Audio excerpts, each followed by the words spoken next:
औज़ुबिल्लाहिमिनश्शैतानिर्रजीम बिस्मिल्लाहिर्रहमानिर्रहीम अस्सलामु अलैकुम वरहमतुल्लाहि वबरकातुहू। अज़ीज़ तलबा, कैसे हैं आप लोग? उम्मीद करता हूँ खैर वफ़ीयत से होंगे।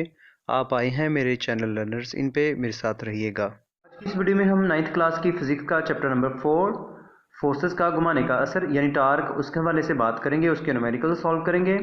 न्यूमेरिकल्स की जानब बढ़ने से पहले हम फार्मूले देखते हैं। सबसे पहली बात यह है कि f is equal to f x square plus f y square, उसका स्क्र रूट ये होगा। एफ से क्या मुराद है?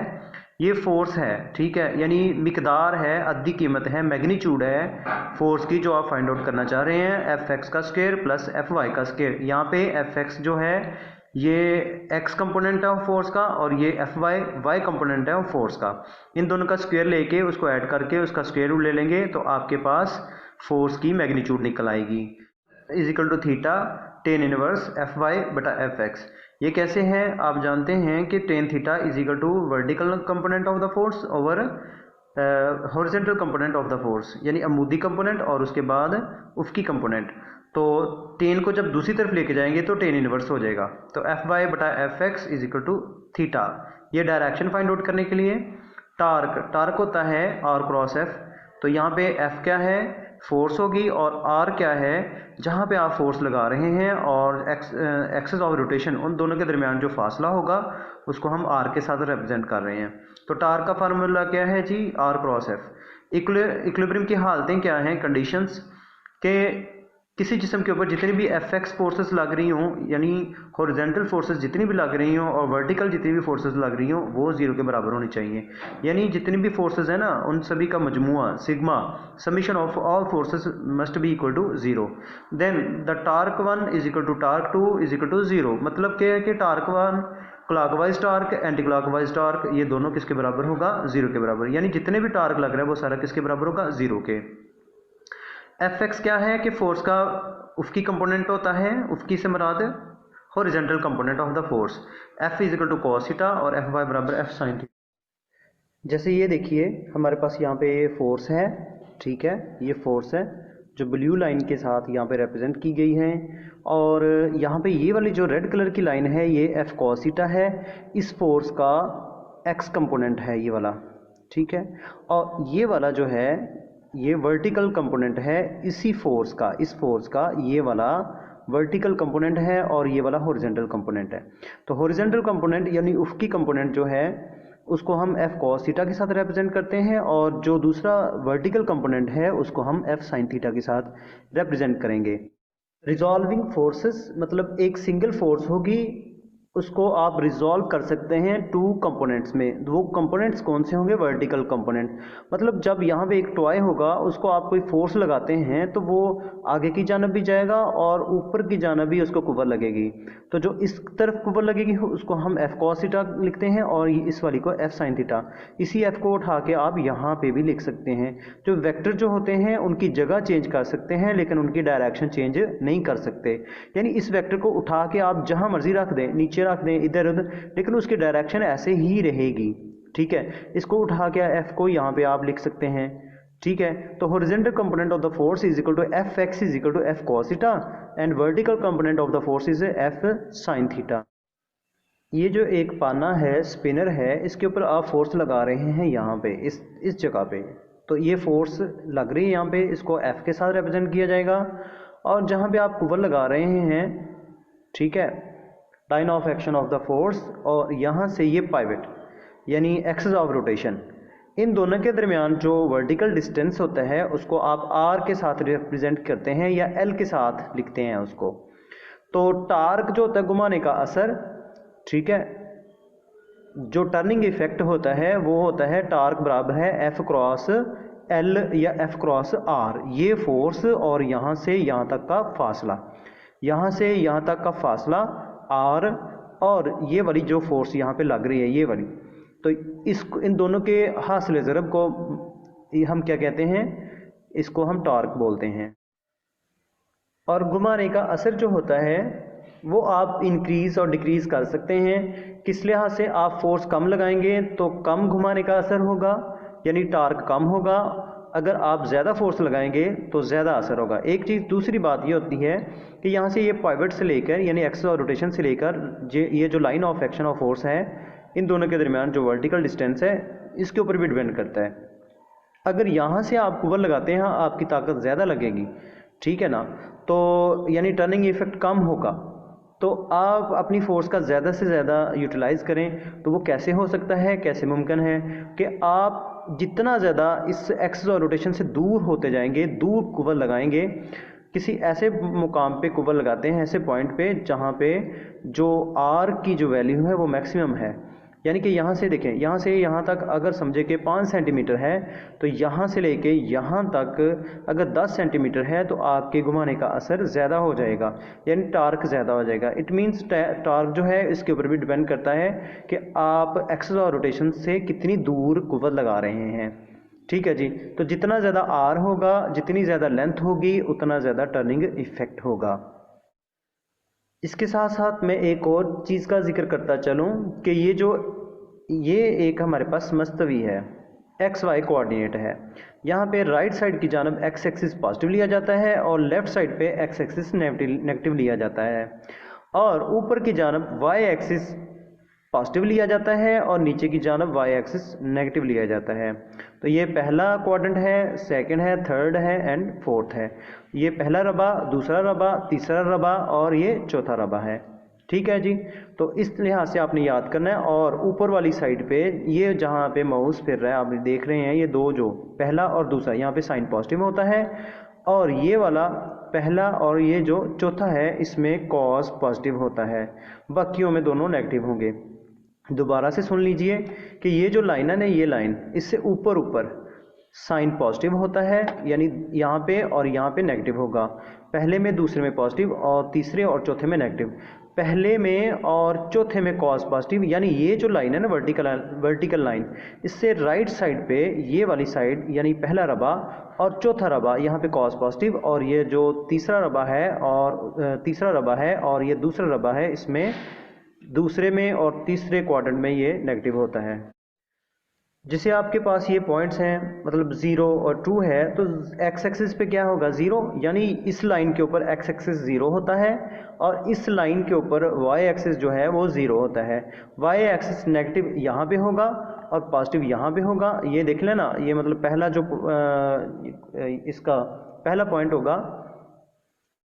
जैसे ये देखिए कि 0 और 2 है, 0 रिप्रेजेंट कर रहा है एक्स एक्सिस के साथ, मतलब कितना वो फासला तय कर रहा है, और 2 जो है ये वाई एक्सिस को रिप्रेजेंट कर रहा है। तो y जो है ये पॉजिटिव है और x भी पॉजिटिव है, ये 0 है, तो इस लाइन के ऊपर x 0 होगा। यानी कि अगर x की कुछ न कुछ वैल्यू होगी तो आप राइट साइड पे जाएंगे, पॉजिटिव होगी तो, अगर नेगेटिव होगी तो आप लेफ्ट साइड पे जाएंगे। तो यहाँ पे 0 0 यानी इसी लाइन के ऊपर है, और यहाँ पे ये 2 है, आपने 1 और 2 सेंटीमीटर आप ऊपर चले गए हैं। 1 है तो आप 1 सेंटीमीटर इस तरफ चले गए हैं। अगर आप नीचे की जानब जाएंगे तो ये देखिए 0 और -1। तो अपने देखना होता है कि जो आपका नुक्ता है उसके जो कोऑर्डिनेट्स हैं वो पहला कौन सा है और दूसरा कौन सा है। अगर ये नेगेटिव होगा तो आप इस तरफ लेंगे नुक्ता, अगर ये पॉजिटिव होगा तो आप इस तरफ लेंगे इस लाइन के ऊपर। अगर ये वाला सेकंड वाला ये पॉजिटिव होगा आप ऊपर चले जाएंगे, अगर ये नेगेटिव होगा तो आप कोऑर्डिनेट के नीचे चले जाएंगे, यानी कि आप वाई एक्सिस को नेगेटिव लेंगे। चलिए जी अब न्यूमेरिकल्स की तरफ बढ़ते हैं। मंदरजा झैल फोर्सेस का रिजल्टेंट मालूम करें, यानी 10 न्यूटन एक्स एक्सिस की जानब अमल कर रही है, 6 न्यूटन फोर्स जो है वाई एक्सिस की जानब, और 4 न्यूटन फोर्स जो है वो एक्सिस की जानब अमल कर रही है। तो इनका रिजल्टेंट फाइंड आउट करना है। तो F1 बराबर है 10 न्यूटन एक्सिस की जानब, और F2 है वाई एक्सिस की जानब है 6 न्यूटन, और इसी तरह F3 है 4 न्यूटन, ये नेगेटिव एक्सिस की जानब है। यहाँ पे उन्होंने यह मेंशन नहीं किया हुआ, बल्कि यहाँ पे उन्होंने कर दिया हुआ है कि ये नेगेटिव एक्सिस की जानब है। ठीक है जी, हमारे पास 3 फोर्सेस हैं, हमें इनका रिजल्टेंट फाइंड आउट करना है। तो रिजल्टेंट कैसे होगा कि इनको ऐड अप कर देंगे। तो ये जो जब आप एक्सिस की जानब 10 न्यूटन फोर्स का इस्तेमाल करेंगे तो ये वाला फार्मूला इस्तेमाल होगा। जब वाई एक्सिस की जानब के हवाले से बात करेंगे तो फिर हमारे पास ये वाला फार्मूला होगा। तो 10 न्यूटन फोर्स जो है ये एक्स एक्सिस डायरेक्शन में है तो ये वाला फार्मूला, और 6 न्यूटन वाई एक्सिस की जानब है, उसकी सिमत में है, उसकी डायरेक्शन में है, तो ये एफ वाई वाला फार्मूला यूज़ करेंगे। लीजिए, यहाँ पे हमने क्या किया कि F1 one is equal to 10 newton, x axis की जानब F3 जो है ये मनफी एक्स एक्सिस की जानब है, तो एक दूसरे को ये ख़त्म कर रही है ना। मतलब एक जो है वो एक्स एक्सिस की जानब इस तरफ राइट साइड को है, दूसरी लेफ्ट साइड को होगी। तो जाहिर बात है जो राइट साइड की जानब है वो 10 है। भाई सुन ले, मतलब ये अगर पॉइंट नोट कर लेते हैं आप यहाँ से, इस तरफ आप जाते हैं तो ये पॉजिटिव एक्स एक्सिस, और इस तरफ लेफ्ट साइड पे क्या होगा, नेगेटिव एक्स एक्सिस। तो राइट साइड की जानब कितनी कुबल लग रही है, 10 न्यूटन, और लेफ्ट जानब की कितनी कुबल लग रही है जी, 4 न्यूटन। तो 10 में से आप 4 निकाल दें, 10 में से 4 निकालने के बाद आपके पास जो रिजल्टेंट होगा, यानी F1 का और F3 का, वो 4 न्यूटन होगा, 6 न्यूटन होगा, सॉरी। 10 में से 4 निकाल दें तो 6 न्यूटन हो जाएगा। ठीक है। और F2 जो है वो 6 न्यूटन है। तो अब हमने रिजल्ट फाइंड आउट करना है F4 का और F2 का। क्या किया हमने कि F1 और F3 को ऐड अप कर लिया। ठीक है। उसके नतीजे में हमारे पास F4 आ गई। ठीक है। क्योंकि ये F1 जो है राइट साइड की जानब थी, 10 थी, और ये वाली जो है F3 वो लेफ्ट साइड पे थी। तो 10 में से आपने 4 सब्ट्रैक्ट कर दिया तो आपके पास बन गया 6। ठीक है। तो ये 6 न्यूटन आ गई आपके पास फोर्स F4। ठीक है। तो इस लिहाज से हम ये F1 और F3 का हमने जो रिजल्टेंट फाइंड आउट किया, दैट इज 6 न्यूटन। अब F1 जो है 10 न्यूटन फोर्स अमल कर रही थी एक्स एक्सिस की जानब, और F3 4 न्यूटन मनफी एक्सिस की जानब थी। तो F1 से आप F3 निकाल देंगे तो हमारे पास जो रिजल्टेंट फोर्स राइट साइड की जानब होगी दैट विल बी 6 न्यूटन। तो F2 जो है वो 6 न्यूटन है। ठीक है जी। और ये भी 6 न्यूटन है और ये भी 6 न्यूटन है। तो चूंकि F2 और F4 किसका कम्बिनेशन था, F3 का और F1 का। ठीक है। जो कि राइट साइड की जानब एक्स एक्सिस की जानब होगी, और वाई एक्सिस की जानब हमारे पास 6 न्यूटन होगी। ठीक है। तो अब हमने इनका रिजल्टेंट फाइंड आउट करना है। तो F is equal to f x का स्क्वायर प्लस एफ वाई का स्क्वायर। तो एफ एक्स जो है हमारे पास F2 है। ठीक है। उसका स्क्वायर प्लस एफ वाई जो है हमारे पास वो हमारे पास वो भी 6 है, ये भी 6 है, F2 भी 6 है हमारे पास, और F4 भी हमारे पास 6 है। यानी ये एफ वाई के नतीजे के तौर पर होगी। तो 6 की पावर 2 36, इसका भी 6 की पावर 2 इसका 36, इनको इकट्ठा करें तो 72, इसका स्क्वायर रूट लें तो ये तकरीबन तकरीबन 8.5 न्यूटन के करीब होगा। अब ये फोर्स तो हमने निकाल ली, इसकी मैग्नीट्यूड निकाल ली। अब हम क्या करेंगे, उसके कंपोनेंट से हमने फोर्स तो मालूम कर ली, उसका हम सिमत मालूम करेंगे, यानी डायरेक्शन मालूम करेंगे। हम जानते हैं कि f y over f x is equal to tan theta के बराबर होती है। ये कैसे होता है कि ये जो वर्टिकल कंपोनेंट होता है ना, ठीक है, अमुदन, ठीक है, ये वाला बटा ये वाला एफ एक्स जो होता है, ये वाला, ये स्लोप को जाहिर करते हैं। तो टेन थीटा स्लोप को जाहिर करेगा। Tan theta is equal to f y बटा एफ एक्स लिखेंगे। एफ वाई की कीमत हमारे पास 6 थी और एफ एक्स की भी 6 है, तो ये 1 आ जाएगा। तो टेन को उस तरफ ले जाएंगे, टेन इनवर्स होगा, टेन इनवर्स 1। ये कैलकुलेटर से आप अगर अगर आप करना चाहें तो ये करेंगे, सबसे पहले शिफ्ट का बटन दबाएंगे, उसके बाद टेन का बटन दबाएंगे तो टेन इनवर्स में चेंज हो जाता है। ठीक है। शिफ्ट का बटन, फिर उसके बाद टेन का बटन दबाएंगे टेन इनवर्स में, और tan inverse 1 is equal to 45 degree. तो ये विद एक्स एक्सिस होगा। नेक्स्ट का न्यूमेरिकल हमारे पास 4.2, 15 न्यूटन की फोर्स एक्स एक्सिस के साथ 30 का जाविया बना रही है। कौन सी फोर्स है जी, 50 न्यूटन की। तो एफ हमारे पास 50 न्यूटन आ गया एक्स एक्सिस के साथ। तो ये थीटा बना रही है 30 डिग्री का, और इसके अमूदी कंपोनेंट्स मालूम कीजिए।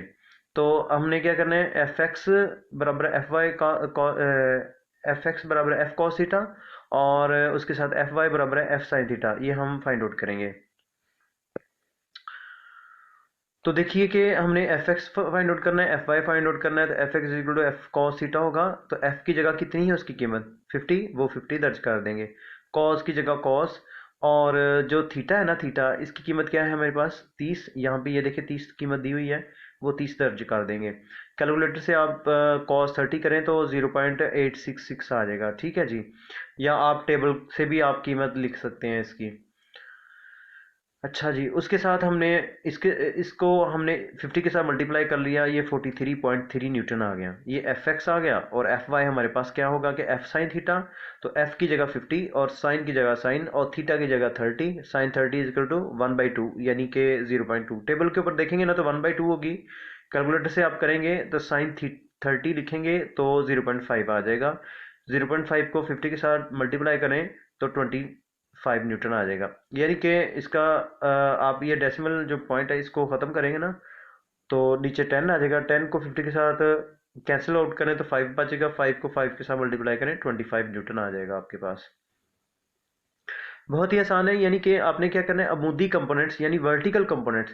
तो एक फोर्स के वर्टिकल कंपोनेंट्स एफ एक्स होता है और एफ वाई होता है। तो एफ एक्स का फार्मूला ये है और एफ वाई का ये वाला फार्मूला है। इसमें कीमतें दर्ज करें और उसको सॉल्व कर लें। ये खुद से करें इंशाल्लाह। जो जो आप न्यूमेरिकल पढ़ते जाते हैं उसको खुद से जो है सॉल्व करते जाएं। नेक्स्ट न्यूमेरिकल हमारे पास 4.3, इस फोर्स की मिकदार और सिमत बताइए जिसका एक्स कंपोनेंट 12 न्यूटन है और वाई कंपोनेंट 5 न्यूटन है। तो अब आपने फाइंड आउट करनी है फोर्स। तो हमारे पास ये वाला फार्मूला है, f is equal to f x का स्क्वायर प्लस एफ वाई का स्क्वायर। तो एफ एक्स की कीमत उसने कहा है कि इस फोर्स की मिकदार बताइए, ये मिकदार होगी, और सिमत हमने थीटा निकालना है, ठीक है, जिस तरह पिछले सवाल में किया था। तो इस फोर्स की मिकदार, मिकदार से मुराद उसकी मैग्नीट्यूड, क्वांटिटी आप फाइंड आउट करेंगे, वैल्यू फाइंड आउट करेंगे। F is equal to f x का स्क्वायर प्लस एफ वाई का स्क्वायर। तो उसका स्क्वायर रूट ये फार्मूला होगा। तो एक्स कंपोनेंट की कीमत की है 12, 12 है, वो यहाँ पे दर्ज कर देंगे। और वाई कंपोनेंट जो है उसकी है 5 न्यूटन, तो यहाँ पे दर्ज कर देंगे। तो 12 की पावर 2 जो है 12 ज़रा 12 करें, 12 को 12 के साथ मल्टीप्लाई करें 144, और 5 का स्क्वायर जो है वो 25 आ जाएगा। ठीक है जी। तो इस तरह इसको फाइंड आउट कर लेंगे मैग्नीट्यूड को। यानी जो गिवन डेटा है हमें एफ एक्स बराबर 12 न्यूटन, एफ वाई बराबर 5 न्यूटन, एफ फाइंड आउट करना है, थीटा भी आपने फाइंड आउट करना है। यानी ये मैग्नीट्यूड निकालनी है और आपने थीटा निकालना है। ठीक है। इसके साथ यहाँ पे आप लिख भी लिया करें एफ एक्स, इससे पीछे ना आप लिखा करें कि horizontal component of the force, यानी उसकी सिमत में फोर्स की मिकदार, और ये अमूदी सिमत में फोर्स की मिकदार, और यहाँ पे लिखें फोर्स और यहाँ पे लिखें सिमत यानी कि डायरेक्शन। ठीक है जी। 144 में 25 ऐड अप करेंगे तो 169 होगा, उसका स्क्वायर रूट 30 न्यूटन। ये हमारी फोर्स आ गई, यानी मैग्नीट्यूड ऑफ फोर्स। अब हमने डायरेक्शन फाइंड आउट करनी है, वही formula tan theta is equal to f y बटा एफ एक्स। टेन को उस तरफ ले जाएं, टेन इनवर्स हो जाएगा। एफ वाई की कीमत है 5 और एफ एक्स की कीमत है 12। 5/12 इज इक्वल टू 0.41। शिफ्ट का बटन दबाएं, टेन टेन का बटन दबाएं कैलकुलेटर के ऊपर, तो आपको टेन इनवर्स आ जाएगा। और आप इसकी कीमत 0.41 लिख दें और इक्वलिटी के सिंबल आप प्रेस करेंगे, वो बटन प्रेस करेंगे, तो आपके पास आएगा 22.6 degree with x axis. Next numerical हमारे पास जी 4.4, 100 न्यूटन की फोर्स नट से 10 सेंटीमीटर के फासले पर स्पिनर पर अमूदन अमल कर रही है। यानी f is equal to 100 newton ये फोर्स होगी। ठीक है। और कितना फासला है जो फोर्स का लाइन ऑफ एक्शन और पाइवट जो है एक्सिस ऑफ रोटेशन, उनके दरमियान फासला जो आर है वो हमारे पास 100 सेंटीमीटर है। हम जानते हैं कि 100 सेंटीमीटर जो है 1 मीटर के बराबर होता है। तो 10 सेंटीमीटर जो होगा वो 0.1 मीटर यानी 1 मीटर का 10वें हिस्से के बराबर होता है। दोबारा सुन लें, सेंटी का मायने होता है 100, यानी ऊपर ऊपर जो है ये सी है, इसकी जगह हम क्या लिख सकते हैं, 10 की कुव्वत -2। ठीक है जी। 10 की कुव्वत -2 लिखेंगे तो वो नीचे आ सकता है 100, 10 की कुव्वत -2 नीचे आ जाएगा, 100 बन जाएगा, ये सिफर सिफर से कैंसिल, 1/10 हो जाएगा, यानी 1 मीटर का 10वां हिस्सा। दोबारा सुन लीजिए, ये 10 की जगह 10, एम की जगह एम, सेंटी सी की जगह होता है 10 की कुव्वत -2, वो नीचे आ जाएगा तो 10 की कुव्वत 2 हो जाएगा। 10 की कुव्वत 2 को हम 100 लिख सकते हैं। ठीक है। यानी आप ऐसे भी कर सकते हैं कि ये जो सी है ना, इसको ख़त्म करके नीचे 100 लिख लें। ठीक है। तो सेंटी का मायने होता है 10 की कुव्वत -2 100वां हिस्सा, तो सी को ख़त्म करें, नीचे 100 लिख दें, यानी 100वां हिस्सा बन जाएगा। या ऐसे है सी है तो आप इसको करें 10 की को इसको उठा लें तो 10 की कुव्वत -2 इसकी कीमत होती है, यानी सेंटी का मायने 100, तो ये नीचे आ जाएगा 100वां, तो ये 100 नीचे आ जाएगा। ठीक है। तो आप इस जीरो के साथ जीरो कैंसिल करने के बाद 1 मीटर, 1 मीटर उसका 10वां हिस्सा। ठीक है। वो उसको आप ऐसे भी लिख सकते हैं 0.1 मीटर। टी आपने फाइंड आउट करनी है, टार्क, टार्क टा टा बनाए, यानी ऊपर ना अल्फ लिख के ना ऊपर अलमद्दा बना लें, टा बनता है। तो टा आपने फाइंड आउट करना है आर क्रॉस एफ। आर हमारे पास 0.1 ये वाला आ गया। ठीक है। तो जो एफ है ना हमारा वो 100 है, इसको इससे मल्टीप्लाई करें तो 10 न्यूटन मीटर। और साथ में ये यूनिट लाजमी लिखा करें, टार्क जो है उसका यूनिट न्यूटन मीटर होगा। तो जो गिवन डेटा है उसका एक नंबर होता है, ये जो यूनिट होता है इसका भी एक नंबर, बाकी जो है सोल्यूशन उसके 2 नंबर होंगे, फार्मूला लिखने के और सॉल्व करने के। इसके बाद हमारे पास है जी 4.5, एक फोर्स किसी जिस्म पर एक्स एक्सिस के साथ 30 का जाविया बनाते हुए अमल कर रही है। थीटा हमारे पास 30 न्यूटन है, फोर्स एफ एक्स है वो 20 न्यूटन है। ठीक है, तो यहाँ पे ये दिया है कि 20 न्यूटन फोर्स है, फोर्स का मालूम कीजिए। यानी जो उसका एक्स कंपोनेंट है ना वो 20 न्यूटन है, एफ एक्स जो है वो 20 न्यूटन है, जाविया जो है थीटा जो है, डायरेक्शन जो बना रही है वो कितना के एक्स एक्सिस के साथ 30 डिग्री की है। तो आपने फोर्स मालूम करनी है, यानी magnitude of the force find out करेंगे। हमारे पास ये formula f x is equal to f cos theta, f हमने फाइंड आउट करना है, इसको वैसे लिख देंगे, कॉस की जगह कॉस और थीटा की जगह 30 आ जाएगा। एफ एक्स जो हमें दिया है ना वो 20 न्यूटन है, वो हमने 20 लिख दिया। ठीक है, 20 को यहीं पे रहने देंगे और कॉस 30 को इसके नीचे। कॉस 30 की कीमत होती है 0.866। ठीक है, 20 के साथ इसको डिवाइड कर देंगे, ये 23.1 न्यूटन आ जाएगी। नेक्स्ट हमारे पास 4.6, किसी कार के स्टीयरिंग व्हील का रेडियस 16 सेंटीमीटर है। तो रेडियस जो है वो 16 सेंटीमीटर है, सी की जगह 10 की कुव्वत -2, नीचे आएगा 10 की कुव्वत 2, यानी कि 10 की कुव्वत 2 100 के बराबर होता है। सी की जगह आप नीचे 100 लिखेंगे और साथ में मीटर, तो ये उसका रेडियस आ गया। ठीक है, तो उसके बाद कहता है 50 न्यूटन के कपल से पैदा होने वाला टार्क मालूम कीजिए। तो 50 न्यूटन फोर्स हमारे पास 50 न्यूटन है। यहाँ पे ये काबिल गौर बात है कि वो स्टीयरिंग व्हील को यूज़ कर रहा है। तो स्टीयरिंग व्हील जो है इसकी 2 साइड्स होती हैं, दोनों हाथों से इसके ऊपर कुबल लगाते हैं। तो इसका मतलब ये है कि एक क्लॉकवाइज फोर्स होगी ना, या एक क्लॉकवाइज होगी दूसरी भी क्लॉकवाइज, एक एंटी क्लॉक होगी दूसरी भी एंटी क्लॉकवाइज होगी, यानी कि 2 फोर्सेस का मजमूआ होता है। जब आप स्टीयरिंग व्हील को या मोटरसाइकिल के हैंडल को पकड़ते हैं तो आप दोनों हाथों से पकड़ते हैं, तो दोनों हाथों से कुव्वत लगाएंगे, तो इसका मतलब ये हुआ हमने कुव्वत जो है वो 2 दफ़ा इस्तेमाल करनी है, यानी टार्क हम 2 तरह से निकालेंगे। ठीक है, जिस तरह चाबी या रेंच वगैरह आप पकड़ते हैं, उससे कोई नट वगैरह कसते हैं, तो वो एक सिंगल फोर्स लगती है, एक हाथ की फोर्स लगती है। तो जब आप स्टीयरिंग व्हील को पकड़ते हैं दोनों हाथों की फोर्स लगेगी, तो आप 2 दफ़ा इसका इस्तेमाल करेंगे, यानी टार्क 1 और टार्क 2 मालूम करेंगे, उनका रिजल्टेंट एक मेजर टॉर्क होगा। ठीक है, अब हमारे पास आर बराबर है 0.16 मीटर आ गया। तो आपने स्टीयरिंग व्हील के एक हाथ, जहाँ पे आपने एक हाथ रखा हुआ है, उससे दूसरे हाथ तक का जो फासला होगा ना वो होगा 0.32, क्योंकि 0.16 एक जानब का होगा और 0.16 दूसरी जानब का होगा। तो 0.16 plus 0.16 is equal to 0.32 metre आ जाएगा। तो उसके बाद ये हमारे पास आ गई उनके दरमियानी फासला। तो फोर्स जो है वो 50 है, तो इसको आप उसके साथ मल्टीप्लाई कर दें, 0.32 जो फासला है, डिस्टेंस है, आर की कीमत है, उनके उसके साथ मल्टीप्लाई कर दें तो ये 16 न्यूटन मीटर आ जाएगा। आप ऐसे भी कर सकते हैं कि टार्क 1 राइट हैंड साइड वाला और टार्क 2 लेफ्ट हैंड साइड वाला दोनों फाइंड आउट करके ना लहदा, तो आप इसको एड अप कर लेंगे।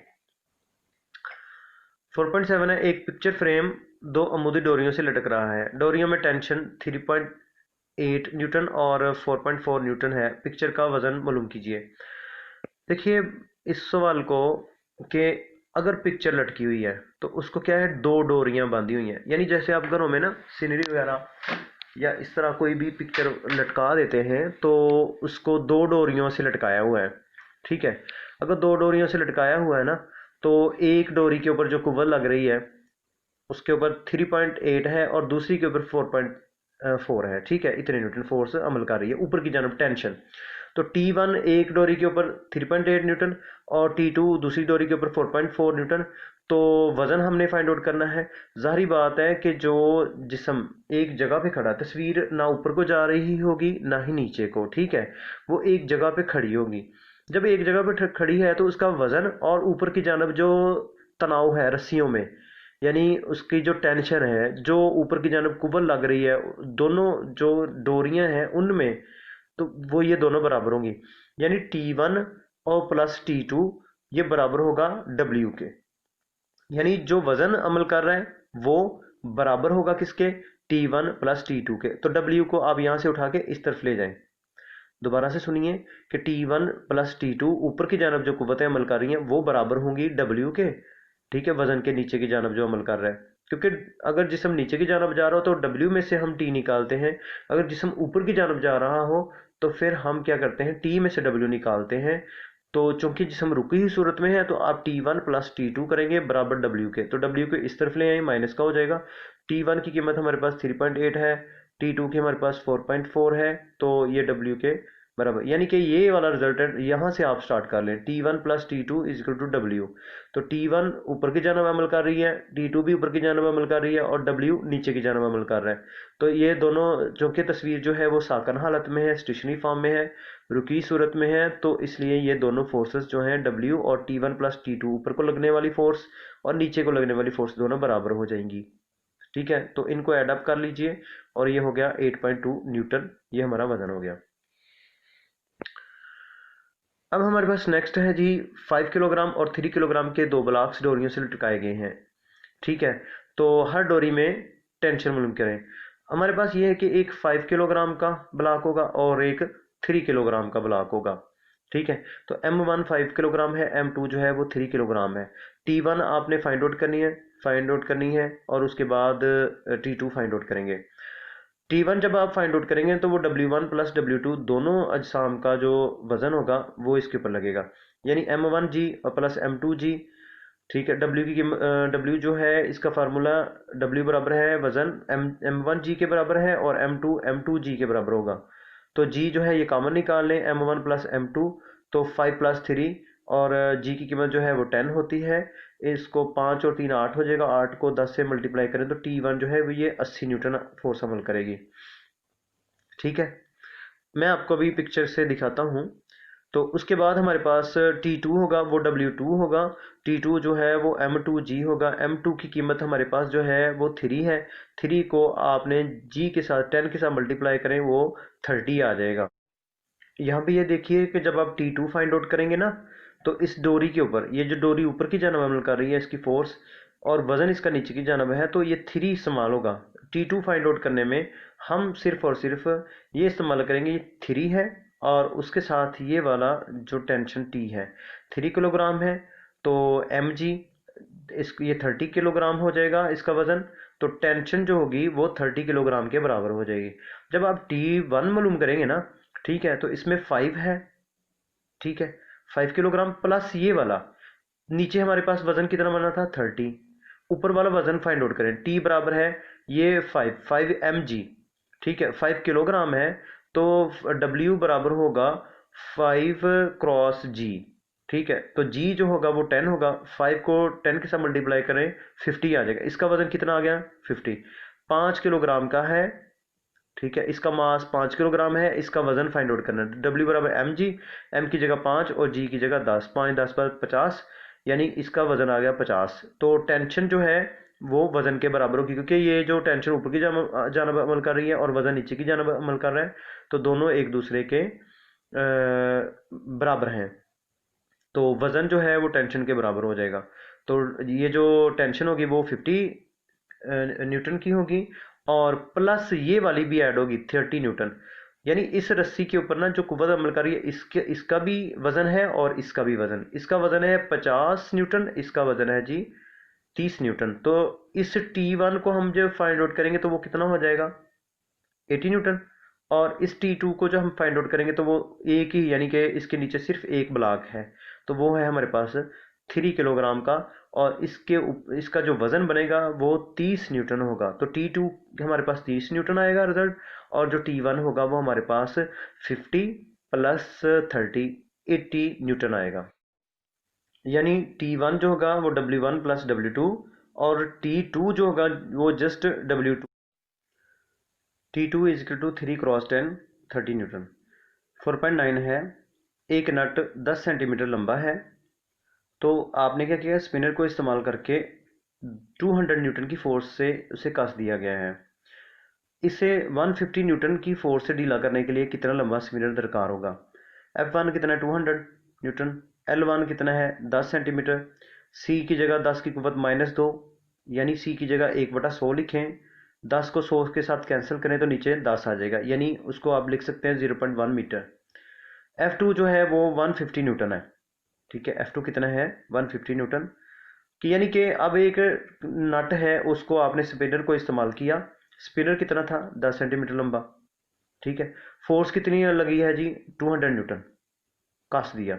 अब आप उसको चाहते हैं कि 150 न्यूटन की फोर्स अमल करके उसको खोलना चाहते हैं, नट को ढीला करना चाहते हैं उसी स्पिनर के साथ। यानी ये 10 सेंटीमीटर है स्पिनर, तो यहाँ पे भी 10 सेंटीमीटर होगा। ज़रा यहाँ पे 200 की न्यूटन की फोर्स लगाइए, आप चाहते हैं कि फोर्स ज़रा कम हो, तो आप स्पिनर की जो लेंथ होगी ना, ठीक है, उसको आप बढ़ा लेंगे। यहाँ पर आपके पास है कि जितनी फोर्स आप कसने में यानी क्लॉकवाइज स्टार के ऊपर लगाएंगे, उतनी एंटी क्लॉकवाइज स्टार के ऊपर लगेगी। तो जाहिर बात है कि जितनी फोर्स के साथ आप उसको कसेंगे, उतनी ही फोर्स चाहिए हमें उसको ढीला करने के लिए। तो L1 जो फोर्स है, F1 ज़रब L1 है, और is equal to F2 ज़रब L2 है। हमारे पास जो F1 है ना, वो 200 है। ठीक है, F1 हमारे पास 200 है। L1 हमारे पास 0.1 यानी 10 सेंटीमीटर यानी 0.1 मीटर है। ठीक है, F2 जो है हमारे पास 150 है। हमारे पास F1 कितने? 150 न्यूटन। L2 आप फाइंड आउट करेंगे, यानी कि वो जो रेंच होगा ना, उसको आप थोड़ा सा दूर से पकड़ेंगे। अगर आप रेंच को जितना करीब से पकड़ते जाएंगे तो फोर्स उतनी आपकी ज़्यादा लगेगी। अगर आप उसको दूर से पकड़ेंगे तो फिर आपकी फोर्स कम लगेगी। मैं आपको दिखाता हूँ। जैसे ही हमारे पास एक स्पिनर था, इसकी जो यहाँ से हम इसको कुबल लगा रहे थे वो 10 सेंटीमीटर थी। ठीक है, और 200 न्यूटन फोर्स अमल कर रही थी। अब हम क्या करेंगे कि यहाँ पे 150 न्यूटन फोर्स लगाना चाहते हैं। तो जितना आप इसको करीब से पकड़ते जाएंगे, आपकी फोर्स उतनी ज़्यादा लगेगी, जितना आप इसको दूर से पकड़ेंगे उतनी फोर्स कम लगेगी। तो कहता है कि अगर यहाँ पे हमने पकड़ा था 200 न्यूटन फोर्स अमल कर रही है, अगर हम इसको 150 न्यूटन लगाना चाहते हैं तो इसका मतलब है हम हाथ को राइट साइड की तरफ लेके आएंगे। ठीक है, दूर लेके जाएंगे। ये जो इसका एक्स एक्सिस है ना, एक्सिस ऑफ रोटेशन, उससे हम क्या करेंगे, नट से दूर ज़्यादा हाथ रखेंगे, तो यहाँ पे फोर्स लगाएंगे तो हमारे पास जो फोर्स है वो कम लगेगी। तो ज़ाहिर बात है हमारे पास ये जो डिस्टेंस होगा ना, ये ज़्यादा करना पड़ेगा। ये L1 है, ठीक है, 10 सेंटीमीटर, और आप इसको बढ़ा देंगे, L2 फाइंड आउट करें। यहाँ पे जो फोर्स अमल कर रही थी वो 200 है, यहाँ पे 150 है, ये L1 है। ठीक है, 10 सेंटीमीटर, ये फाइंड आउट करना है हमने L2। F1 क्रॉस L1 है, F2 क्रॉस L2 है, यानी क्लॉकवाइज टार्क और एंटी क्लॉकवाइज टार्क, यानी उसको कसने के लिए और जो खोलने के लिए दोनों टार्क होंगे वो एक दूसरे के बराबर होंगे। जितना जोर आपका, जितना टार्क आपका लगेगा कसने में, उतना ही खोलने में उसको लगेगा। F1 क्रॉस L1 है, F2 क्रॉस L2 है, तो F1 जो है वो इस मतलब इस तरफ लिखेंगे, और L1 ये है, और यहाँ पे ये जो F2 है इसके नीचे आ जाएगा। ठीक है, आपने फाइंड आउट क्या करना है? L2, ये L2 फाइंड आउट करना है, तो F2 को इसके नीचे ले आए। ठीक है, इस तरह अरेंज कर लें। F1 की कीमत दर्ज कर दें, L1 की कीमत दर्ज कर दें, और F2 150। तो आपके पास जो लेंथ आएगी ना, वो होगी जनाब 0.133 मीटर। ठीक है, तो इसको अगर आप सेंटीमीटरों में कन्वर्ट करना चाहते हैं तो आप इसको 100 के साथ मल्टीप्लाई करें। तो आप शुरू में ही यहाँ पे L2 की जगह 0.1 मीटर लिखने की बजाय आप यहाँ पे सेंटीमीटर ही लिख सकते हैं, यानी 10 सेंटीमीटर। फिर रिजल्ट आपका डायरेक्ट आ जाएगा, फिर आपको ये कन्वर्ट करना नहीं पड़ेगा। यानी कि हमने इस न्यूमेरिकल को दो जगह से कन्वर्ट किया, यानी 10 सेंटीमीटर को आपने 0.1 मीटर में चेंज किया, फिर उसके बाद दोबारा से हमने किसमें उसको सेंटीमीटर में दोबारा से किया। तो आप ये काम एक ही दफ़ा कर सकते हैं, यानी जब सेंटीमीटर को ही यूज़ करें। अब हमारे पास नेक्स्ट न्यूमेरिकल है 4.10। 10 किलोग्राम मास का एक ब्लॉक है, 1 मीटर लंबी सुलाख के मरकज से 20 सेंटीमीटर के फासले पर लटकाया गया है। ठीक है, मास बराबर है हमारे पास 10 किलोग्राम है। सुलाख का एक सेंटर ऑफ ग्रेविटी पर इक्विलिब्रियम में लाने के लिए इसके दूसरे सिरे पर कितनी फोर्स लगाने की जरूरत है? यानी जिस तरह आपने सीसा देखा है, जैसे बच्चे जो हैं वो झूला झूलते हैं सीसा के ऊपर, एक तरफ एक बच्चा बैठा है और दूसरी तरफ दूसरा बच्चा है। ठीक है, तो कहते हैं 10 किलोग्राम मास का एक ब्लॉक 1 मीटर लंबी सुलाख के मरकज से 20 सेंटीमीटर के फासले पर है। मास कितना है? 10 किलोग्राम। डब्ल्यू कितना है? mg। m कितना है? 10, और जी की कीमत हमारे पास होती है 10, और ये 100 न्यूटन फोर्स अमल कर रही है उसके ऊपर, यानी वजन जो होगा ना उसका 100 न्यूटन होगा। बार की लंबाई कितनी है, 1 मीटर। तो यहाँ पे ब्लॉक का रॉड के सेंटर से फासला जो है वो 20 सेंटीमीटर है। 20 को आप मीटर में कन्वर्ट करें तो सी की जगह नीचे 100 लिखें तो 0.20 मीटर आ जाएगा। फोर्स का रॉड के सेंटर से फासला, यानी एक सी जो होगा ना, मतलब ऐसे रॉड आप बनाएंगे, सी सेंटर में होगा, ए इस तरफ होगा, बी इस तरफ होगा, ठीक है। तो एक तरफ क्लॉकवाइज फोर्स अमल कर रही है या एंटी क्लॉकवाइज फोर्स अमल कर रही है, तो दूसरी तरफ, एक तरफ क्लॉकवाइज होगी तो दूसरी तरफ एंटी क्लॉकवाइज। अगर एक तरफ एंटी क्लॉकवाइज है तो राइट जानब क्या होगा, वो क्लॉकवाइज फोर्स अमल करेगी। ब्लॉक का रॉड के सेंटर से फासला मालूम करना है, ए सी कितना है, 0.220। और फोर्स का रॉड के सेंटर से फासला कितना, बी सी, वो 50 सेंटीमीटर, यानी 50/100। मीटरों में चेंज कर ले, मीटर्स में चेंज करेंगे तो 0.50 मीटर आ जाएगा। तो आप फोर्स फाइंड आउट करना चाह रहे हैं तो clockwise torque anti clockwise torque के बराबर होता है। तो यहाँ पे आप ये लिख सकते हैं कि W1 है और W2 है और L2 है, W1 है, L1 है, ये कह सकते हैं। या W जो तो ये भी फोर्स ही होती है ना, तो आप इसको फोर्स लिख सकते हैं। तो उसने चूंकि फोर्स का लफ्ज बोला था इसलिए हमने W के बजाय यहाँ पे फोर्स लिख दिया, तो ये कोई फर्क नहीं होता इसका। F ज़रब L2 है, यानी जो दूसरी तरफ लंबाई है वो L2 है, और W1 जो हमारे पास है ना वो M1G होगा, यानी कि हमारे पास 100 न्यूटन। इसकी जगह हम 100 लिखेंगे, और L जो होगा ना वो 1 मीटर है, इसकी जगह हम 1 लिखेंगे। तो यहाँ पे फोर्स मालूम करना है, तो जो L2 है ना हमारे पास वो 50 सेंटीमीटर, यानी 0.50 मीटर आ जाएगा। तो यहाँ पे इसकी कीमतें दर्ज कर देंगे। तो यहाँ पे हम क्या करेंगे, F cross L2 is equal to W cross L1। तो F की जगह F आ जाएगा। तो L2 हमारे पास कितना था, 0.5, और उसके बाद W हमारे पास कितना था, 100, और L1 है हमारे पास 0.2। तो इसको इससे मल्टीप्लाई करने और 0.5 इस तरफ नीचे आ जाएगा, इससे डिवाइड कर लेंगे तो 40 न्यूटन आ जाएगी हमारे पास फोर्स। इस तरह F is equal to 40 newton आ जाएगा। अब मैं आपको बाब नंबर जो 4 है उसके चंद स्क्रीन शॉट्स दे देता हूँ, तो ये भी आपके फ़ायदे की बात है।